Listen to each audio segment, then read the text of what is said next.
un pilier, un soutien, et un relais politique, voilà ce que peut représenter Emmanuelle Ménard pour son mari.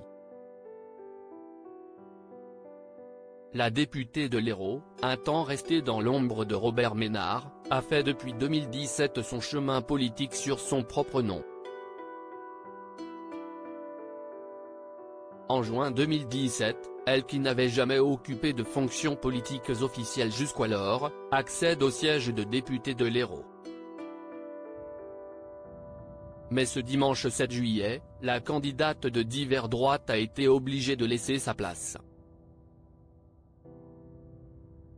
En effet, elle a été battue lors du second tour des élections législatives par Julien Gabaron, candidat du Rassemblement national. Jusqu'à aujourd'hui, le couple Ménard incarnait à la fois la politique locale et nationale, opposition accordée au diapason.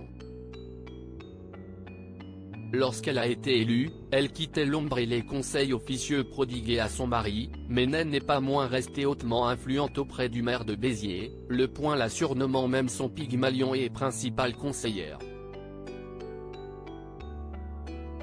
Car Emmanuelle Ménard, née du Verger, a beaucoup donné à son époux. De son temps, de son attention et de son savoir.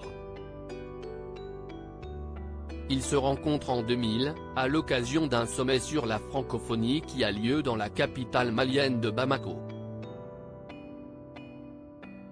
Elle est alors juriste, à la tête du département justice internationale de la Fédération internationale des ligues des droits de l'homme, après être passée par son département Afrique, lui dirige l'ONG Reporters sans frontières.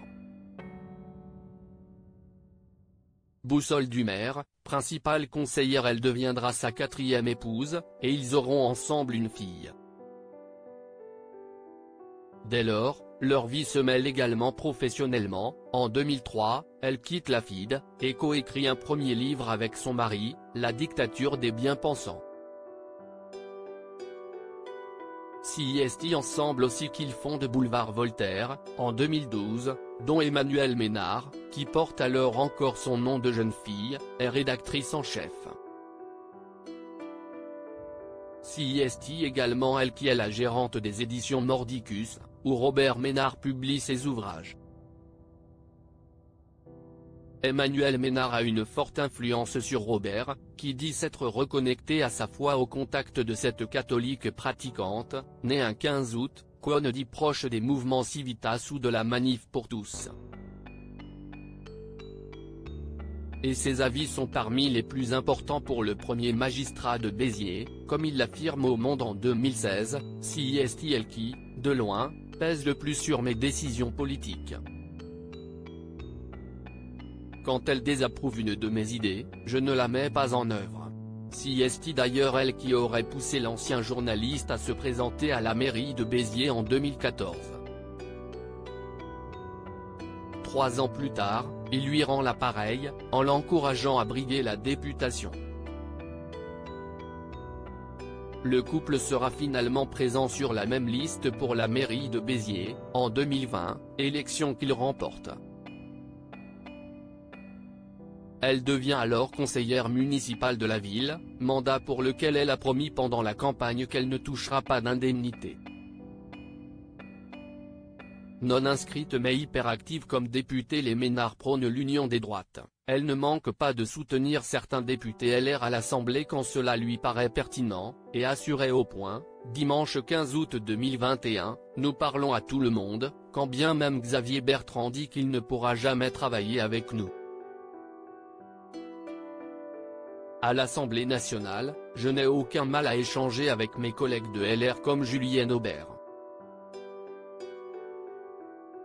Elle serait d'ailleurs dépositaire légalement de l'appellation Union des droites à l'INPI, selon nos collègues de Challenge. Si elle est considérée par l'administration de l'Assemblée nationale comme non inscrite, CIST bien au Rassemblement national, dont son mari est historiquement proche, qu'elle est rattachée financièrement. Non inscrite sur le papier, Emmanuelle Ménard a pourtant été une des députées les plus actives de l'hémicycle, où elle intervenait très régulièrement, pour défendre ses positions assez conservatrices. Elle défend notamment une certaine notion de la famille, opposée à la PMA pour toutes. Elle met régulièrement en garde contre la banalisation de l'avortement, ou encore de la liberté d'expression, étant favorable à l'abrogation de la loi Guesso, qui punit tout acte raciste, antisémite ou xénophobe. Crédit photo, Raphaël Lafargue-Poul.